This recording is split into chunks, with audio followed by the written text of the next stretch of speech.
StitchyTube, settle down and watch StitchyTube. I almost forgot how to sing that song. It's been a minute, folks. Hello, and welcome to summer. It feels like summer here in Hattiesburg, Mississippi. My name is Teresa, also known as the Kitten Stitcher, also known as Shakespeare's Peddler, also known as Mom, sometimes when I'm lucky. I think I'm going to turn the fan on. It's only June, what is it? I don't even know. June 6th, I think, today. But in Mississippi, it already is kind of getting humid, and we're feeling the summer heat already. So welcome to my video. If you're new, if you're coming back, welcome also. And I'm here to talk a little bit about just various and sundry things that have been going on since the last time I made an official StitchyTube. I've made a couple of videos since market, and I just feel like this year has been a blur.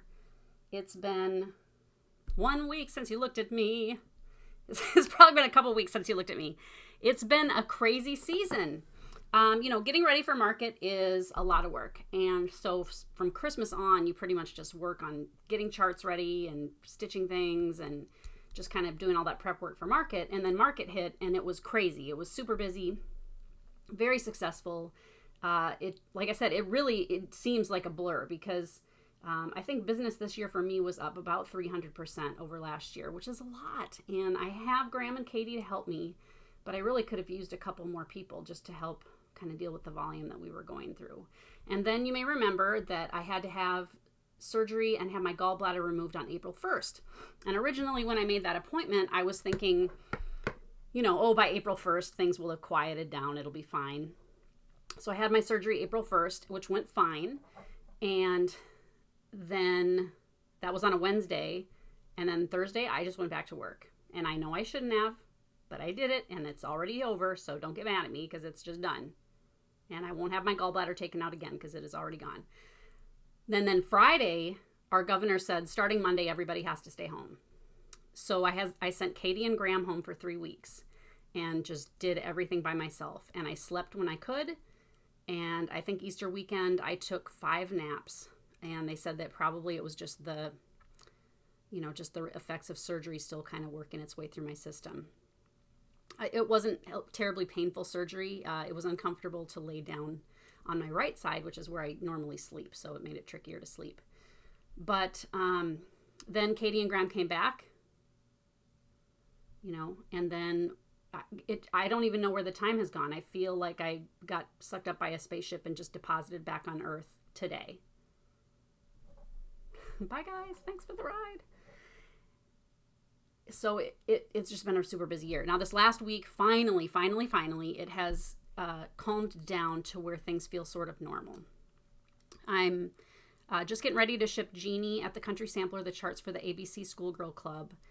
There have been supply issues a little bit because just in the amount of volume that she needs. And I had a tough time getting this model done because there wasn't time. And now the last 3 weeks or 4 weeks, I've been spending my entire weekend stitching on the model.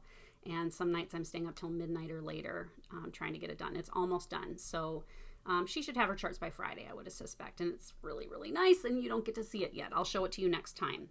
If you haven't joined the ABC Schoolgirl Club yet for Country Sampler, you can go to their website and still sign up. She said she still would take sign-ups. I think at this speaking, there are 450 people signed up, which is awesome.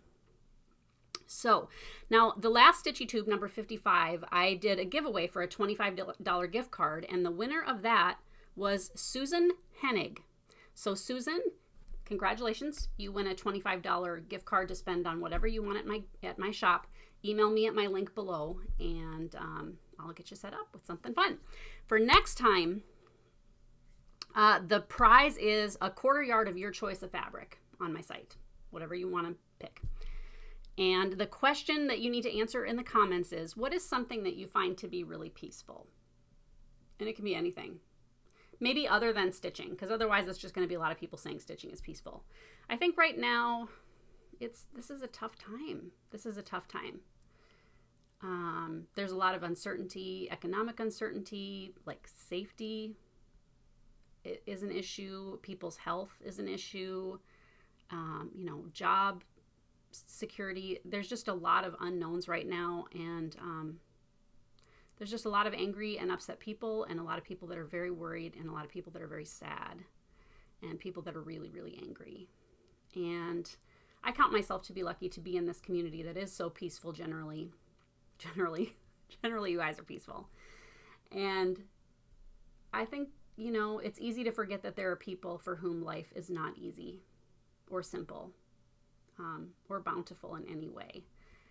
And so what is something that I find to be peaceful? I'm going to say, what is peaceful for me, even on a really busy day here, I take time to go and stand in our back window and watch the birds.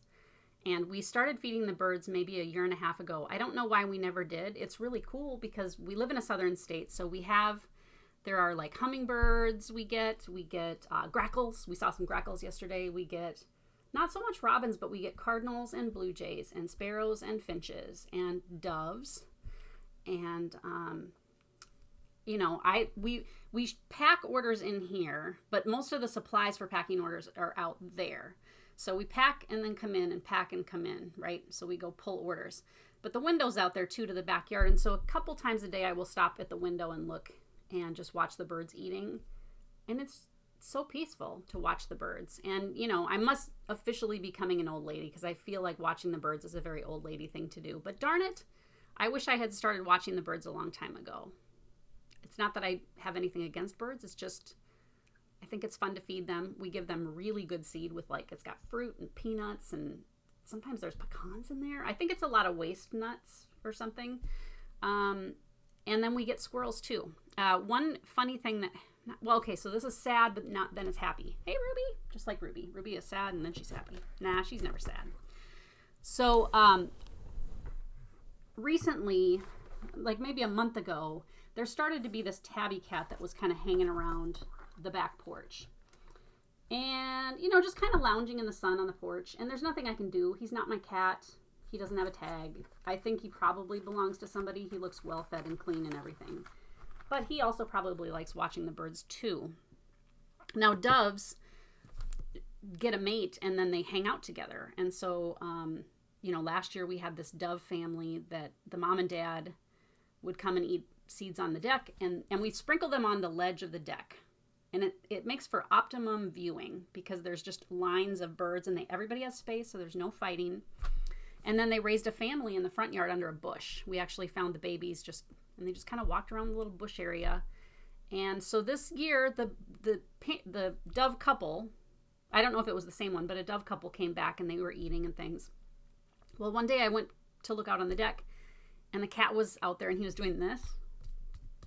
And he had feathers around his mouth, 2 feathers, and then there were a couple on the ground. And I went, oh no, I bet he just ate a bird. And what do? It's nature. It's nature. Birds eat animals and animals eat birds, and it happens. And it's sad, but there's nothing I can do about it. And I'm not going to stop feeding birds just because cats eat birds. We don't let our cats outside. So anyway, I was sad about that. Sad that maybe a dove didn't make it. And then a week later, she showed up with someone new. And to me, that was pretty cool that she found love again so quickly. And so I'm hoping that they raise some baby birds. Right, Ruby? Okay. So, so that's my peaceful thing, is watching the birds eat seed on our deck. And so if you say that, I'll enter you for next time.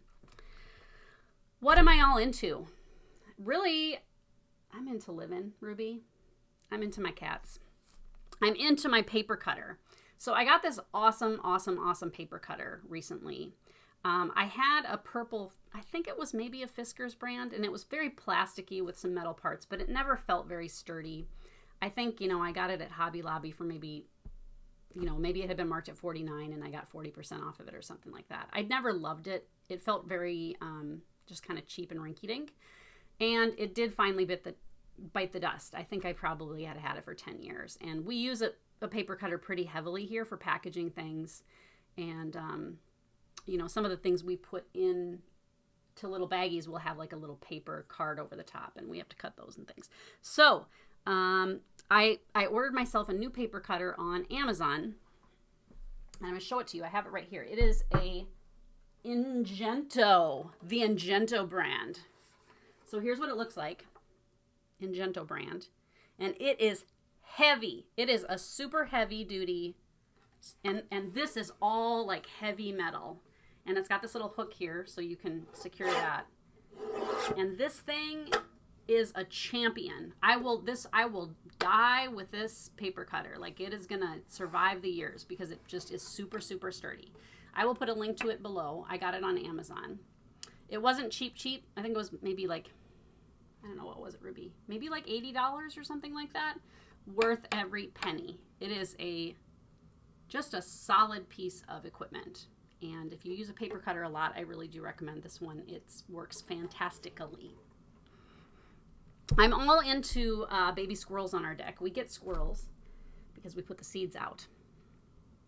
And we have adult squirrels that come around. And then for some reason this week now we had two, I'm going to call them juvenile squirrels. They weren't teeny tiny. They're, teenager squirrels probably. And there's two of them. I know one of them is a male. I'm not sure on the other one. They love the seed that we feed them. One of them just lays on his belly, like sprawl-legged with his face just in the seed. Nom, nom, nom, nom, nom. And it's super fun to watch the squirrels. I'm going to upload a video right here.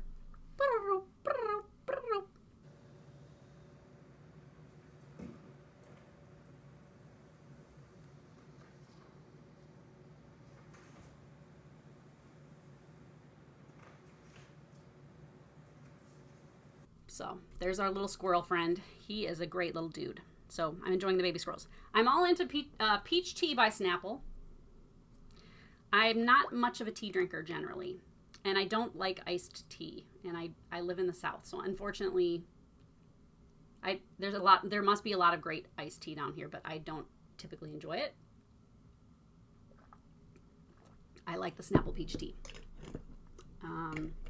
It comes in 6-packs. You can get it at like Target, and this batch I got at Walmart, I think.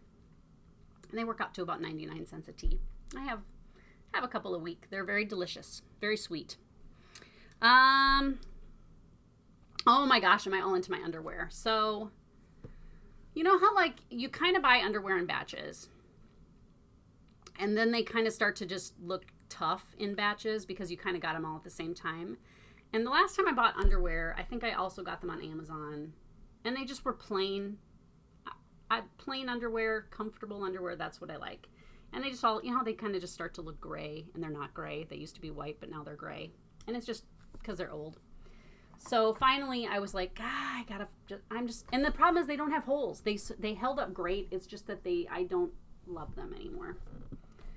And so I went on Amazon and I typed in underwear, and I sorted by average customer review, and I found this brand called Wirarpa. I think it's Wirarpa. Wirarpa. I'm going to put a link below to that too. And the reviews were, people love these. So I was like, you know what? I'm going to try those. Best ever. People were like, it feels like you're not even wearing underwear. It's more comfortable than not wearing underwear. It's amazing comfort. So I'm going to put a link to those. Highly recommend them. They're not terribly expensive. They don't come in a ton of colors. I got gray, and which is good because then when they look gray later, they were supposed to be gray. And then I have some black ones on the way, I think. I don't think they had white. At least not that I saw, but maybe they do. So that is, I'm all into that. I'm all into comfy underwear. I'm also lately into getting together with family and friends via the internet. And it's just great. My friend Susie Reno, and I stitched for a long time together last month. And that was so nice because we don't live near each other. And my family and I got together this week, so I got to see, my siblings and their families and my mom and dad all at the same time, which was really cool. And on Friday nights, I get together with a group of stitchers. I think they're mostly all floss tube celebrities. Celebrities? I don't know. They're mostly floss tube people that you would know. And we get together for anywhere from an hour and a half to 2 hours on Friday nights, which is nice. It's at 6:30, and so it forces me to stop working on Friday night at least for a little bit. And so I just pull my chair way up and we sit and stitch together and show off what we're doing and just do a lot of laughing, and it's kind of fun. And I'm all into that. I think, you know, there's a lot of crap on the internet, but there's a lot of good too. And I think it's pretty amazing that we can stay so close in touch with people that we like. It just makes the world seem a lot smaller. And it sure makes me feel happy on Friday nights. That's what I'm all into this week. A list of 10. I came up with a list of 10. It was a quickly assembled list, but I thought I'd share 10 of my samplers, and I don't think any of these are ones that I have reproduced. So these are 10 samplers I own, and I'm going to show the actual here in the video, but if I'm noticing that there's kind of a lot of glare, which there might be on some of these, I'll put a picture up so you can see it. And these are in no particular order. This one, Elizabeth Blamire. And this one is interesting. It's kind of on a canvas. It's from 1847, so it's kind of post. A lot of sampler collectors try to collect 1840 or before, because once you hit about 1841, you start to see kind of the more Victorian style where it's kind of shaded samplers. It's more needlepointy. It's more common that they used wool to stitch them, and so they're just kind of as a cutoff, and it doesn't make those samplers not pretty. It's just that's 1840 is kind of the cutoff. So this is 1847, and it is needlepoint style. I think when I reproduce this, I will reproduce it for cross stitch. To me, what was amazing was the border. So I'm gonna let's see if I can find. You know what? I'm gonna shut this light off because I think that's gonna help a little bit. Okay, well, all right. That's gonna be as good as I can do, I think. This might be tricky. So I'll put pictures in too. And such a pretty little scene.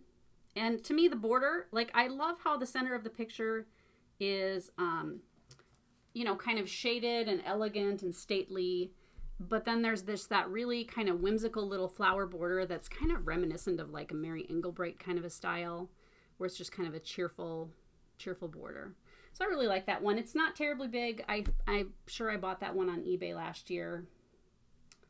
I don't remember what I paid for it, but I really like that one. This is another one that I grabbed last year, I believe. And this one is probably, I don't think it has it doesn't have a date. Does it? Oh, it does. 1820. And it's kind of the start of that kind of shaded style. It's done in silks on a pretty fine linen. It looks to be like maybe like a 38 count-ish. And again, I'll try to show you the actual sampler, but I'll take a picture so you can see better. So that's how big that is. And what I like about this one is the really soft colors. I love stitching a motif sampler is fun because you get to kind of ding around and do different motifs. You finish one and then you feel like you had an accomplishment. I like that this one is a combination of it's got bands, and then below it's got kind of got the section for the motifs and everything like that. Again, this is something I like. It has a very kind of continental look to it. Continental, meaning what? A continental breakfast is what typically? Eggs and toast? I don't know. This one I also got last year. This is one I don't know that I will reproduce. It has, it's in wool and maybe silk. Yeah. But it's got a lot of kind of freehand stitching, and stitchers kind of don't like that quite as much. I liked this one because it has the Our Father on it, the Lord's Prayer.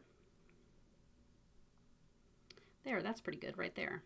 So all of those beautiful, beautiful red flowers are kind of a free, they're not in cross stitch. They're just filled.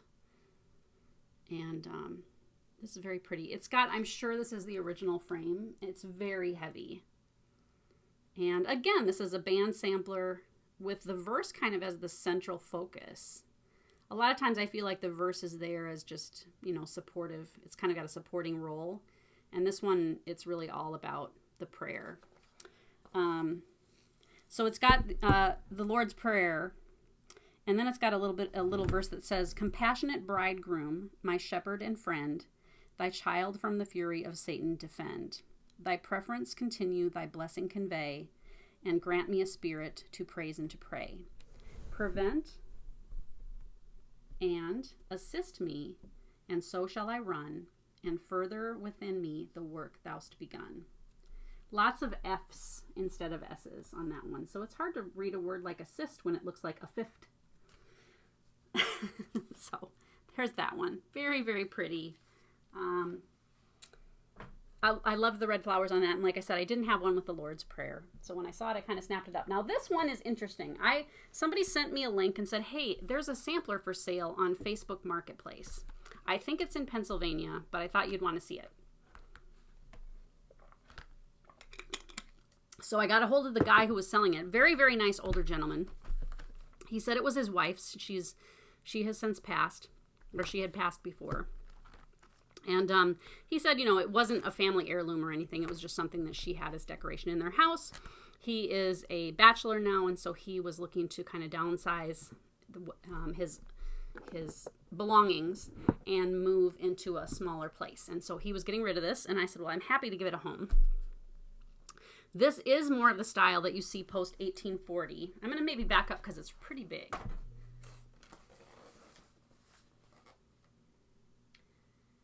Look at that border. Isn't that cool? Now I'm going to point out the central birds are beautiful. Beautiful central birds. Look below to the ostrich. You see that ostrich? You see him? That's pretty amazing. 1845. I think a lot of the motifs on this one are very, very pretty. The border is really cool.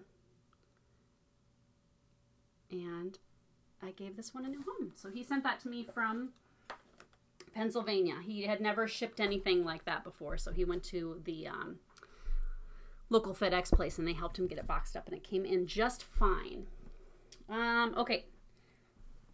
I guess I'm not numbering these. You guys can count. You don't need to know which number it is. This one is Rosetta Jane Lambert, and I bought this one recently. Again, 1843. It's in tougher shape than I would normally invest in. I'm not against getting a sampler that's in tough shape if the design is great, and I know that you guys will have fun stitching it. For example, Ragamuffin 2 was missing the alphabets. They just washed right out. And it's still a great sampler. So that's why I call them ragamuffins. I kind of dress them up a little bit, fix them up. This one is not really necessarily a ragamuffin because there are lots of holes in it. But the holes are not where the stitching is. And so I think I should be able to reproduce this fairly easily. The count is super fine. This has got to be a 60 count anyway. The design itself is just beautiful. Let's see. So there you can see it. I love the cartouche with the name and that little basket above. The pink, pink, pink flowers. And a cute little Adam and Eve. Sometimes Adam and Eve are kind of obnoxious, but they're kind of cute. But you can see if I get it real close, can you see all the holes? They're just everywhere. It's just like moth-eaten. You can even see it from this distance, all the holes. So I'm sure, again, this is the original frame. It's very old, and it's really, really a pretty sampler. The border knocks my socks off because it's just organic. It's not repeating, so it'll be just a pleasure to stitch. This one is on the short list to get reproduced. I would like to get a start on that ASAP, but I got to get Jeannie's piece done first. This is another one, Frances Tucker. And I bought this one about the same time. That one was on eBay. I got that from a seller called Cockleheart, and she has samplers up every week from England. And this one, did I get from her too? I think I did. Wasabe, right? An Indian bird. I love that bird. I love him. Look at his tiny wing and his giant beak. And there's little wonky deer here at the bottom. Again, this is on a short list because I love this one. And the border is done in kind of a cut work technique, which is kind of cool. It's basically just satin stitching. It's almost like buttonholes where you just satin stitch and then snip between. This one, it just is really, really neat. It's really neat. I don't know that I had really seen one much like this one. The bird is, so his feathers here are over 1, and then up here they're over 1. And to me, that bird looks just very like the girl probably had a lot of say in what he looked like. It's not expertly designed is what I'm going to say, and that's what I love about it. It's really true folk art. So I went looking for an Indian bird, and I found this, which I don't know. Is that maybe what she was thinking? I don't know. But I really like it. And again, the border repeats, but you've got 1, 2, 3. You've got different colors of flowers for sure. And then the border all the way around here is all eyelet. So it's really just got a lot of cool stuff going on. That kind of buttonhole stitch, the eyelets, the over 1 section. And there's some back stitching too. It's just really a neat sampler. It's very me because it's very wabi-sabi. Okay, I got a couple more to share with you. This one, I don't know when I bought this one. Recently, 1859, Martha Mulder. And what drew me to this one? I remember I got a really bang-up deal on it. It's got a brown and pink house, which I kind of like. And look at those little short-legged dogs on either side of the house. I love the trees. It's just really neat. And you got flying angels up here with their horns. And it's not a huge sampler. It's not a huge one. It's very pictorial. No verse. It's really neat. It's really neat. So you don't know, was that her house? It's hard to say. A pink and brown house. Okay, I got 2. Let's see. I think I have 3 more. I'll just get them all right now.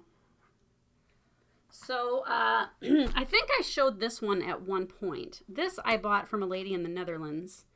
And it came with several different items. She bought it at I think they call it a boot sale, where it's basically just like a garage sale out of the trunk of your car. And so it says samplers and purse made by Mehta Gothel, born in Rotterdam, the Netherlands in 1901. And so it says that. So it came with this purse that she made. And it's kind of almost like a macrame kind of a thing. It's just very, very neat. It's very neat. It smells like grandma's house. No, it's attic. It's kind of a dusty. It's got a dusty kind of a smell to it. And so she also made this, and this is an apron, and her initials are all over it. So it shows, what her techniques being able to make, like, attach buttons and do some darning, different kinds of seams. And it's just expertly done. And you can see here, so it says MG for Mehta Gothel, and then, is it Gothel? Did I say that right? Yeah, Gothel. And 12, which means it was probably stitched in 1912, which meant she was 11 years old when she made this. So it's really, really neat. And that isn't something, obviously, that I'm going to reproduce. Oh, I never really thought about it, but you can actually hook it, use the little hooks. It kind of looks like a little sleeve then. How neat. Probably no one has hooked those hooks in 100 years. So this was a class project, no doubt, that she was learning to do some darning. And then this has also got her initials on it. Make sure I get it the right way. And this shows different darning techniques. So they basically had to learn to do different types of weaving patterns to fix rips, tears, and holes in fabric. So this would have been like to hone her skills as a seamstress. And then the really, really cool thing is here's Mehta. I love her hat. What a pretty lady. I don't know anything about her. The person who bought all of this said the person who sold it to her had no information other than what came with it. So I just think it's so, so neat. I think it's so neat. I really think it's neat. And then shortly after, I bought another darning sampler that I saw that was cool. Now, this one's from 1877. And again, you can see kind of the different types of patterns. There isn't any other information that came with this one either. But it's lots of patterns. Now, if you're interested in darning patterns, I do have, that's the back. I do have on my site, if you look under Reflet de Soie, they're patterns out of France. The Gilles Leger chart from her has been very, very popular this year. She has, Catherine Colmont, I think, is a darning sampler, so you could try one. It's lovely. It's lovely. I would love to work on that one. And the last one, this one I got out of the Netherlands as well. It is pretty cool. And I like the colors. Now in the back, so here's the colors on the front, right? Pretty faded. It's got a great little ship, and it's got Joshua and Caleb with their grapes in the lower corner nearest to this elbow. I'm on backwards view today. There's either a bear or a monkey smoking a pipe in a chair. And you've got deer at the bottom and a pretty little house. And the start of an alphabet up here. Didn't get all the way done with that alphabet. But it's really, really neat. Here's the back. Much brighter. You can see bright pink, red. This is a girl after my own heart. She's got lots of threads hanging on the back. Right? Who cares? Who cares? And the edging is expertly, kind of hem stitched there. So it's really, really neat. No plans on this one right now. I didn't have a sampler in this style, and I typically like things. I just find this one to be very interesting, especially the little, here, I'm going to fold this so you can see it a little bit better. Here's the little animal smoking a pipe, and then behind him is a milkmaid. She's very, very cute. But the colors are very pretty. I think this one would be fun to stitch. And that one is probably, it's pretty fine too. Probably a 46 count. It looks to be on even weave, which means it may not be square when charted. So that was 10 of my antiques in my collection. It was fun to kind of just quickly look this morning and see what I could find to show you and share. Anyone can own a sampler, You can look around online and find them in all price ranges. I know on eBay, a lot of times you can get a simple red marking sampler for anywhere from $25 to $100, which for a piece of history is not that much, especially for history for stitchers. I don't know how many samplers I own. Maybe that's the sign that you have a problem. I don't know. I do have a problem. So that's my list of 10 for this week. Okay, Stash Flash. I haven't done a Stash Flash in a while because it's been a while since I've talked to you guys in this manner. I'm going to show something I got in the mail this week from Christy Muir. I hope I said her last name correctly. I'll put her Instagram tag below. She does project bags, and you can buy them, I believe, just through her Instagram. And so I bought a couple of these bags recently, and this is one of them. And these are both all in Blackbird Designs fabrics, I believe. Very, very pretty. And then the other one. Oh, I know, right? It's super great. So I told her I'm going to have to, once I'm done with Jeannie's piece, I'm going to have to pick out a couple new projects to start. I really, really wanted to do Stitch Mania, but I really, really had to get this sampler reproduction done. So I didn't really get to. That's okay. That is okay. Other Stash Flash. Oh, I have a bonus. There was another sampler under here. I have them they're just everywhere. Okay, so I belong to the Victorian Motto Thread Club, Primitive Thread Club, and Primitive Fabric Club. These were the threads I got this week. Who am I right now? So, very pretty colors. And I have tons of these. I actually have started using them in projects. If I'm out of a thread, I just look for something close in these. And they're really nice to work with. You can find her. I think she has a blog. If I can find it, I'll put it below. And you can contact her through that to join the club. And it just comes once a month. And then I get her fabric too. And I get a 40 count. This one is called Heritage Sampler is the color. And it's kind of a greeny beige.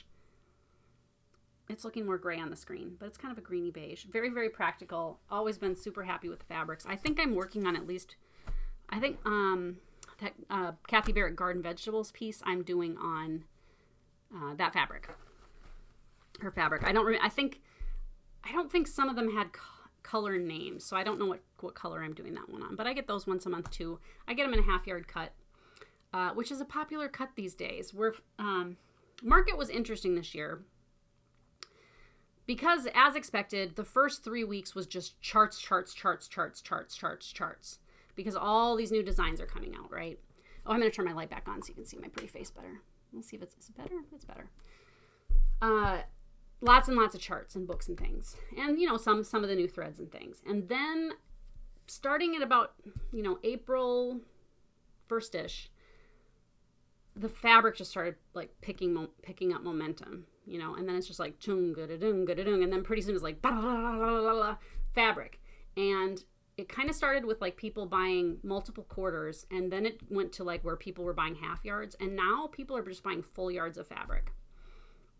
The way my website works, if you see it on my website, that means we have it in stock.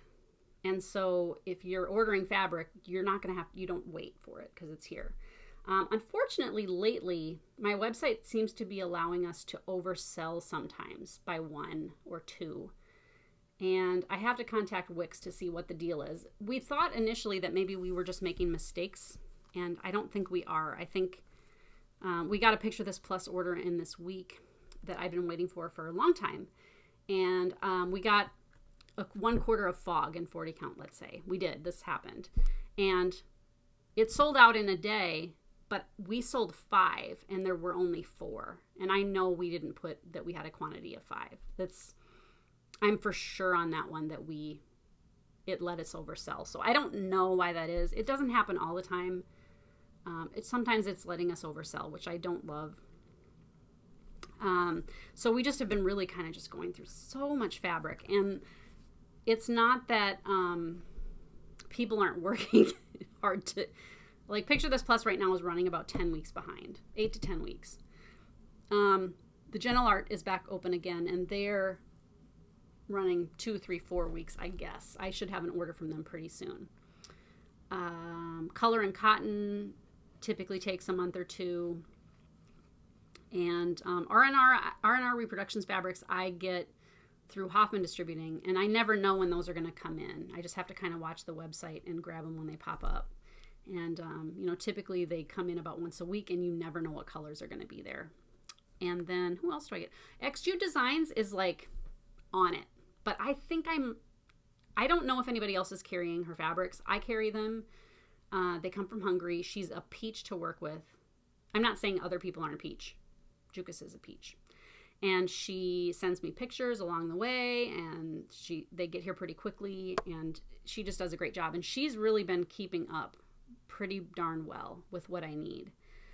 Graham has been dyeing fabric for Graham Cracker Fabrics. They're selling out very quickly.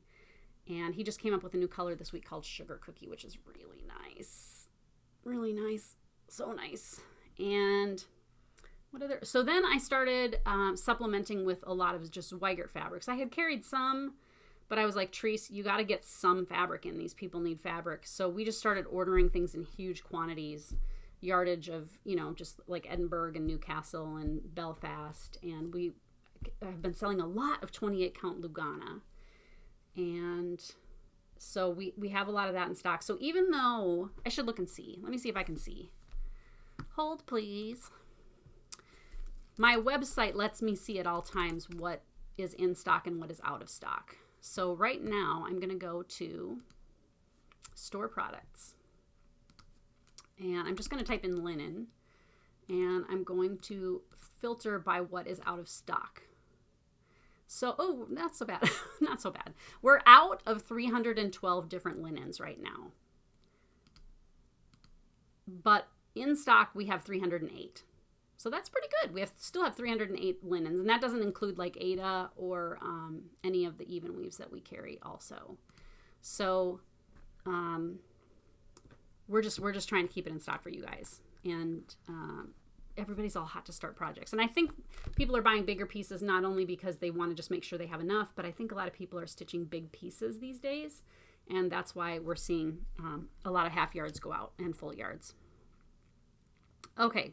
Oh, that was my stash flash. I forgot my little stash flash thing. Okay. Works in progress. Dolly Fowles sampler I cannot show you. It's over there on my little table, and I'll be stitching on it the rest of the weekend. I'll show that to you when it's done. I don't know that my little frame shop is going to be able to make a frame right now. It's so pretty. It's very pretty. And then I did, since market, there were 2 other things that I worked on.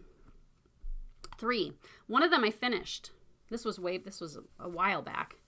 But, and it's small. It's called, Needle in My Mouth.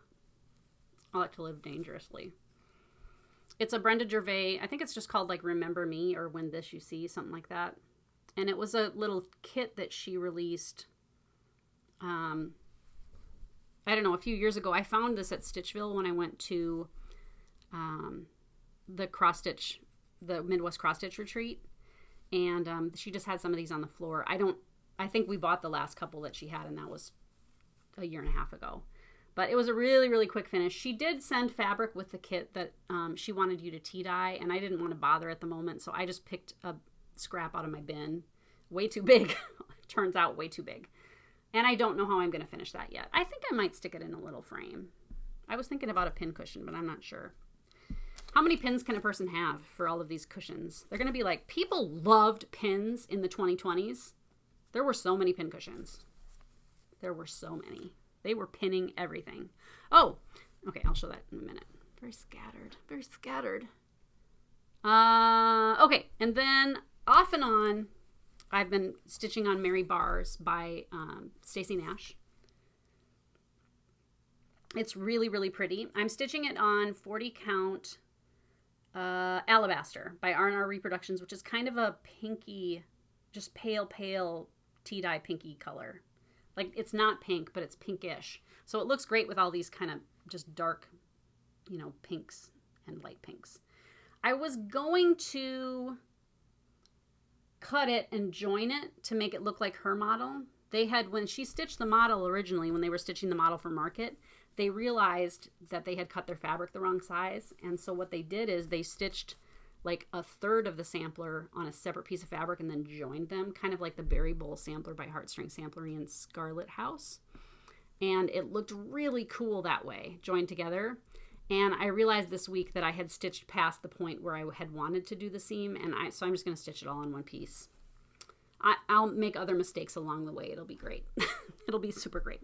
And then the other thing that I started fairly recently was Anne Thomas by Hands Across the Sea. I saw this at Market. Nicola had the model there, and it really was one of my favorite things that I saw at Market, even though it's not new. It isn't new, but it was new to me because I hadn't seen the model yet. It is pretty. It's really pretty. And I have it in one of my bags that I made. Oh, so pretty. So very nice. So what am I stitching this on? Oh, I think this is one of my fabrics.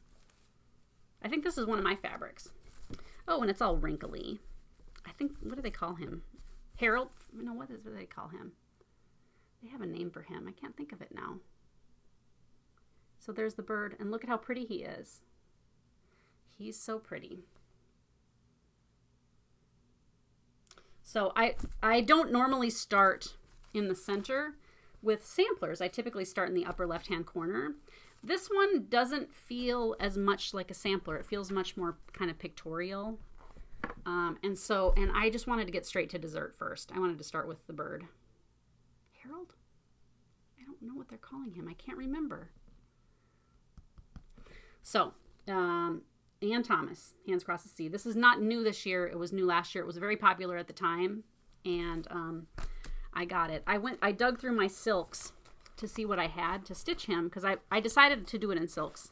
And I had to supplement with a bunch of colors. And I got some at 123 Stitch, and I got some at a company called Bedecked and Bedazzled.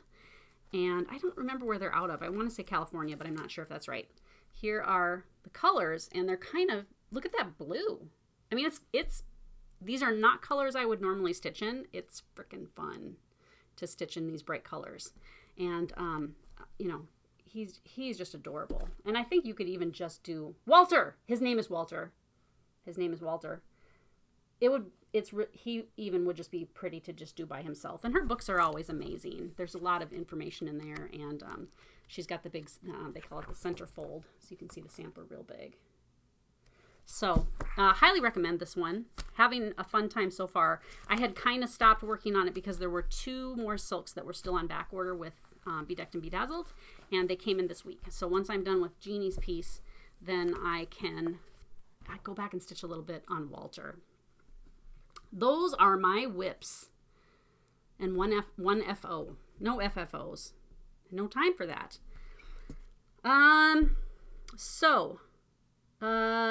We just company news, I guess. Graham is going to be moving home in like 6 weeks. And originally the plan was he was going to move to Topeka. His friend that he lives with just finished his degree in criminal justice. And his plan was to go be a police officer in Topeka. And then with the COVID virus situation, they've had to push back the physical tests that he'll have to do in order to become a police officer. And so they had to push him way back, like into the late fall. And so he may not be able to start working until January. Well, the problem was their lease is up in July. And they had already made plans to move out. And he's planning on moving to Atlanta with my employee, Katie. He's going to take Katie away from me already. And they're going to live with his dad while they wait and just kind of save up money to make the move. And then so Graham's going to move home, which I'm not sorry about. It's hard to let your kids go. So it's going to be like an extra bonus treat. I thought I was going to say goodbye to another son in less than a year, which I think would just ruin me. And he's going to be sleeping in the room that is full of boxes right now. We get so many shipments here, and the shipments grow in size every time. So we get all these big boxes, and we use as many of them as we can. And then some of them we have to break down, but we save them. And then I also have a ton of shipping supplies in that room. So I'm going to have to clean that entire room out and figure out how to operate with not having my kind of, we're using it as storage right now, sort of. And he's going to need to sleep in there. So we'll get it figured out. So that's his plan. Harrison, my other son, is in Denver. He just this week finished his classes for his first year of graduate school in counseling. He's doing great. It's very interesting to see him evolve. Just in the course of even less than a year, his use of language has changed. His vocabulary has increased. Not that he was inarticulate before, and the way he thinks about things, you can just really see him changing as a person. I think it's a good thing. He was very sad that this last quarter, his last quarter had to be all at a distance. So it was all online pretty much. He did meet someone, so he's dating right now, which he's very happy about. And I don't know when we'll next be able to see him. We're kind of in a holding pattern right now. My husband usually goes to Minnesota for a month or 5 weeks in the summertime to spend time with his family. He teaches at the university, so he doesn't have anything to do all summer. So he usually goes for a very, very long visit. The problem is, like, the Hattiesburg airport is just closed. And so if and when he flies out, which I think he may do anyway in a couple of weeks, we're going to have to drive him to either New Orleans or up to Jackson or down to Gulfport. And I'll drive him because we don't need to park his car for 4 or 5 weeks. I'm trying to think if there's anything else going on. Not really. It's just this has been a great 5 months, and it really did go very fast. And hopefully I'll have time now to make videos more often again, because I really do miss you guys, and I feel a little guilty when I'm not making videos. Okay. So, I'm going to show you this other sampler. So I also have this one out, and I love this one. This is a little one I bought recently too. How cute is that? Everybody's all about red. Everybody's about red. And this is done in just 2 colors. And I love it. Lisa Bettaiosa? Lisa, Betttaiosa. I don't know. Her name was Lisa probably. So 1834. It's really neat. And it's done, I think, in a really fine wool, isn't it? Yep. Yeah, and it's funny because it almost looks like a variegated floss because it changes. The red isn't a consistent red. There obviously was a little bit of bleeding. It might have gotten damp or humid or something at some point, or wet. So, good old Lisa. Other news, I'm designing a piece for the fall edition of Punch Needle and Primitive Stitcher magazine, and for the Christmas issue as well. And so that's pretty cool. And and then signups for the Brenda G Coming to America thing kind of got out of hand, and not in a bad way. Like, it's all good. It's just it's way more people than I thought it was going to be, like almost double. And I already have fabrics and threads and things on order, so we'll be ready. That will be the goal is to have it be released at the end of August or the first week of September. And Brenda sent everybody an email this week just kind of asking for updates on numbers and things so that she can make sure to be ready. But it's going to be super, super fun. The deadline for getting signed up is going to be the 14th. And if you go to my website at kittenstitcher.com, in the upper right corner, there is a link to the explanation about how to sign up. It's a very easy sign up. It's just that you have to tell me which option you want. I'm kitting it with, you can get it with 40, 36, 32 count fabric. I'm even doing an Ada option, or you can get just the box. And there are 2 different fabrics. One of them is the called for fabric, which is a vintage country mocha. And the hand-dyed fabric option is going to be an X-Jude fabric. It's a color called Marbled Pointer that matches great with the vintage country mocha, but it's that X-Jude loveliness. And so the 14th is the last day that I can take signups, because then I have to turn my numbers in. The club is not limited in terms of how many people can participate. It's limited by date of sign up.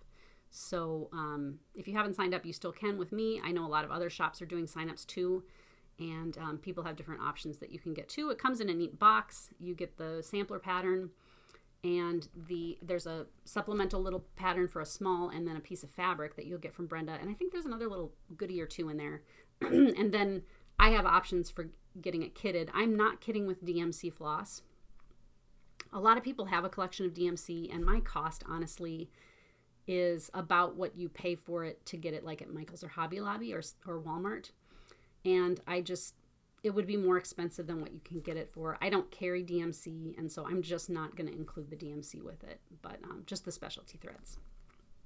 Okay, I think that's, okay, so then I'm going to just do 3 things in my shop, and then I'll let you go. Okay, I started getting shipments in from Moda Fabrics. Some of you may remember that I'm looking into opening a shop. Things are so busy. I'm losing Katie shortly. I don't have any cats in here. Where are all the cats? They cheesed it. I'm looking at opening a shop down the street, like 3 minutes by car. And it hasn't been built yet. They have a sign out. I've talked to, there's 2 business partners that are doing it together. Recently, their plans passed the county commissioner approval. They had to make some adjustments to the way the parking lot was, but it looks good. So then a couple weeks ago, they were finishing up the bid process for builders. And I'll probably call them this week. I call about once a month just to get a status update. They're very nice people, and there are a couple of other businesses that already, like me, are ready to commit.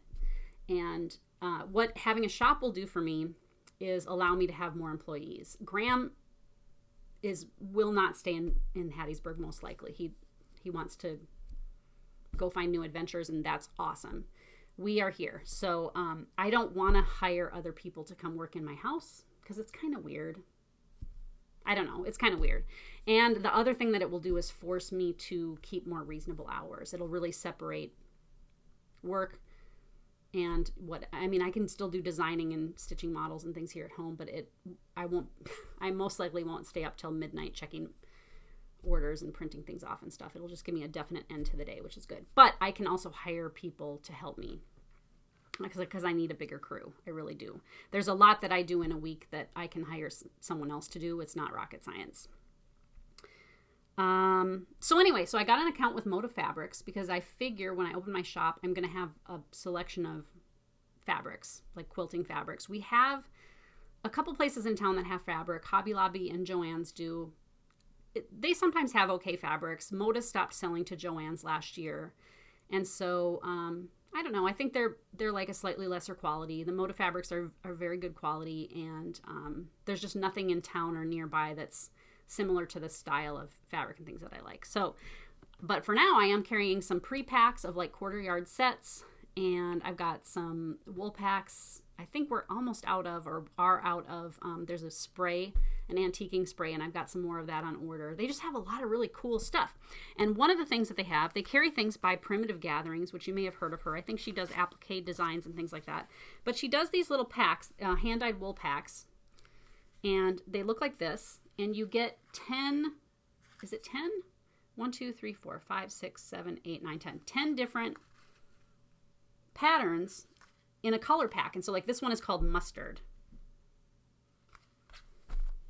This one is called Assorted. The very exciting name of Assorted. And it's just different ones. And then I pulled Union. And these are kind of antique blues. So I think I have like 8 or so of these, and they've sold well enough that I'm going to just get the rest of them. Whatever they make, we're just going to get all of them. These are great for finishing for needleworkers. I know that the packs are made up for like applique projects and things, which you totally can use it for. But this is a 5x5 inch square is a good size for finishing a pincushion or a small. And you have a lot of options. The nice thing about wools like this is they don't fray, like they don't unravel. So like these are just cut and there's no finishing on the edges.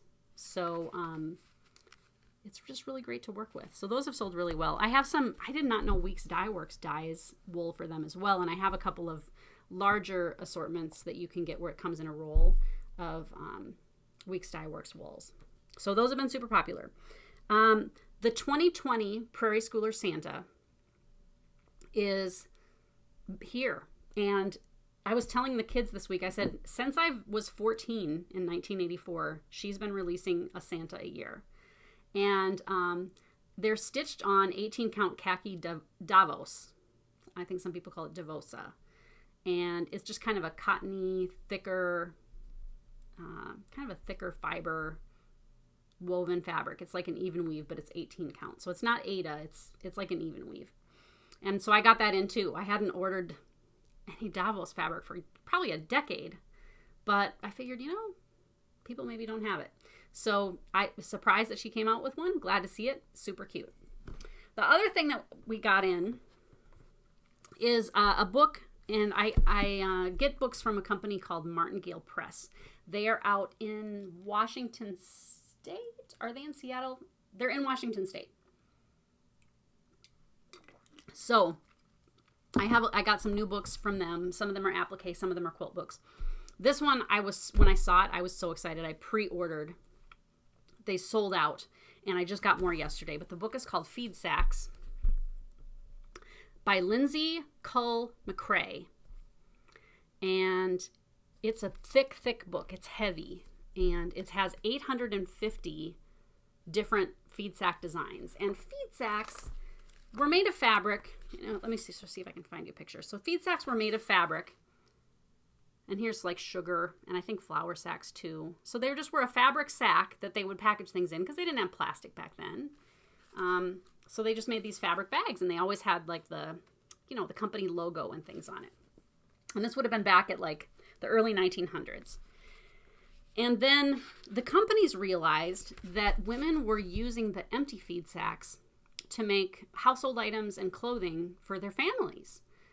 And then they were like, oh, this is a good marketing opportunity. And so they started printing pretty patterns on their sacks to entice people to buy them. It's kind of like the toys that used to come in cereal, right? It's like, oh, I like that toy. It's like a little bonus, right? So They started printing with, let me see if I can find a good page, patterns. And then the fabric could be used and little girls could have pretty dresses to wear. Here's a little toy made out of feed sack fabric. There's some in here that are like Christmas stocking patterns even on there. And so it's just, this book is just eye candy. It's just eye candy and information. And it's just such a neat book. And you can't help but be cheered up by just the pretty colors, the sunshiny colors that were on these feed sacks. Now you can find actual feed sacks, vintage feed sacks on websites like Etsy and eBay where people are selling feed sacks. They're not super cheap, but they're not crazy expensive. I mean, it just depends on what you're getting. But there are also companies that have reproduced these patterns or done ones that have a similar look to them as the feed sack patterns.